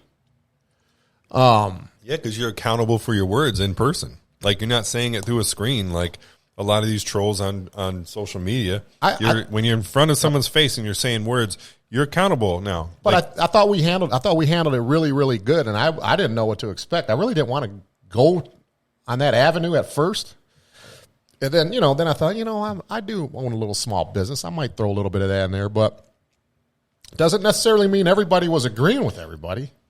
But it was a good adult, mature, a lot better than I thought. Yeah. And it went very well. I wish people would watch that segment. I'd like to hear the opinions on there. Yeah, I'll try to post something. The problem is that we talked about it for such a long time. It's not really a short clip. It's like 20, yeah, but 20 that's 30 okay, minutes. Though. That's okay, though, because that's a serious world topic. We don't have to play beat the clock with a topic like that. We're going to talk about it. I think we only planned on talking about it for maybe 5 minutes. We said let's only spend 5-10 minutes on this, but yeah. I thought it went good. It was a good segment. Yeah, it was. And then last week we had Jay Green and Judson Anderson back, and we talked about some of the great college basketball players in the history. Okay. And that wraps up. That's our for our first 26 shows. Yep. Let me see. Well, let's just name some other college basketball players. Maybe guys we didn't name. Just any kind of name. I mean, of course, guys like Rumeal Robinson at Michigan, or I don't think we never brought up God Shamgod when he played at Providence. Oscar Robinson, Larry Bird. Oscar, yep. Larry Bird, undefeated, Bobby going into Hurley, that Michigan State game. Yep, Bobby Hurley, Grant Hill. Yep. We didn't mention any of the Fab Five. Chris Webber, Jalen Rose. No, I don't think we did. No. Yeah. Juwan Howard, I don't think was mentioned. No. I don't know if we brought up. I think Magic Johnson was brought up. Magic was brought up. Glenn Rice was brought up. Yeah. We didn't talk about many Michigan State players, did we? I think it was only Magic Johnson. We didn't say anything. I mentioned Andre Steve Hudson, Smith. but that was just more of a shout out. The Andre Hudson thing was just more of a shout out. He's not. I'm not putting him up there with all the names that we was all naming. I wasn't doing that. Just shout out that, you know what? Even though Cincinnati would have won the national title if Kenyon Martin didn't break his goddamn leg, but that's neither here nor there. The 2000 Spartans is, when you go to these college forums, when you go to these college forums, they say the Flintstones, which is deserving, 'cause I'm a Flint guy. I love my Flint guys and all that. It's deserving, but I'm just always curious on how Hudson, he's got to feel left out. Yeah. That's all. That was just a shout out. There is one name that we didn't bring up, and I may regret saying this because the team he plays for, but kind of like in the same realm that we talked about Glenn Robinson giving Michigan troubles when they played Purdue. Jim Jackson was for Ohio State was another guy that always gave Michigan problems. One of my favorite college players. Yeah. I would put him up there kind of like what Kendall Gill was at Illinois, where like in '89 they just destroyed us in the regular season at Champaign and in Ann Arbor, and then we beat them in the tournament. And Ohio State was kind of the same way. When the Fab Five were freshmen, Ohio State blew them out of the water in both games in the regular season. And then we played them in the Elite Eight, and Jim Jackson was their star. Played them in the Elite Eight, Rupp Arena, overtime, and we finally beat them. Jim Jackson is one of the best college players I've ever seen, man. I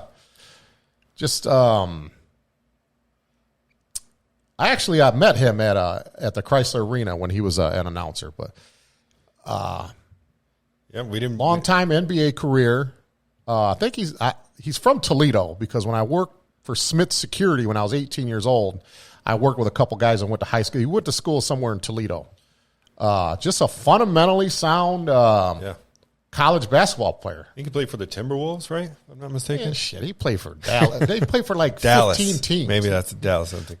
That was the Triple J Ranch. Him, Jason Kidd, and Jamal Mashburn. Yeah. Jamal Mashburn was another name that we didn't bring up. Patrick Ewing for Georgetown. James Worthy of North Carolina. Are you sure we didn't bring like those names up? I'm pretty sure. We didn't bring up any UConn names like I think we brought Ray up Allen. Ewing. I think we brought up Ewing because he battled Ralph Sampson in the tournament, and I think his name came up when we were talking about Ralph Sampson. Okay. But yeah, I mean, you can go on and on with great college players, but That's it. Yeah, college. Yeah, just thought I'd throw a couple extra names out. Yeah, Bill Russell. When you mentioned his name, me and Judd kind of chuckled. Yep, Now the reason I'm going to tell you why we chuckled. Judd and I on the phone argue about Bill Russell all the time. I agree with your sentiments of Bill Russell. If Judd was talking to you privately, you brought up Bill Russell's name, you better have your hands up or something because a hit might be coming. It's that strong, right? Oh, my God. Yeah, that's... He hates Russell like you hate Jordan. I don't want to say hate. I don't like to use the word hate. But let's just say Bill Russell is not on his Mount Rushmore. Okay. We'll just say that. Okay. Yeah.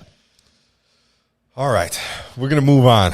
We're going to it's time to go to Mason with our we're still coming up with a name for it. We'll get all that theatrics down for it, but our kind of old school, new school topic. Mason has a lot of new school mentalities about the game of basketball primarily, even though he's branching out to football and other sports. But cool. Good. What you got for us today, Mason? What's your new school take?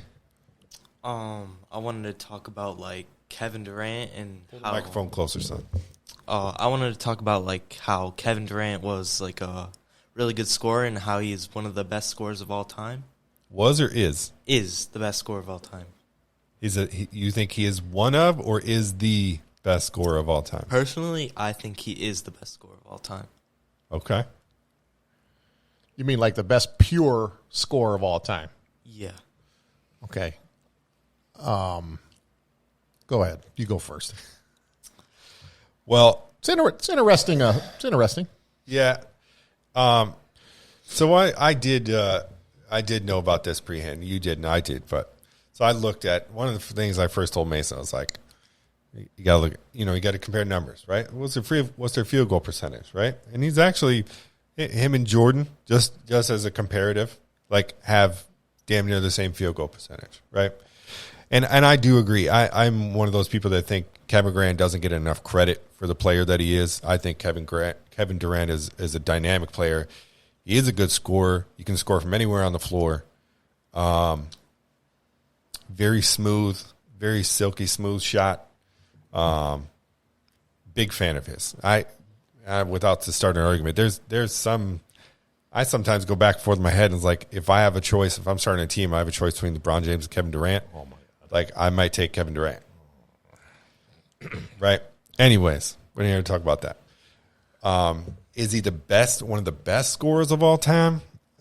No, because you still got the GOAT MJ, God in tennis shoes, as Ray would say. I say that sarcastically. Kobe Bryant, Kareem. Yeah, maybe Kareem wasn't as versatile as where he could score on the floor, but he had the league's most unstoppable shot.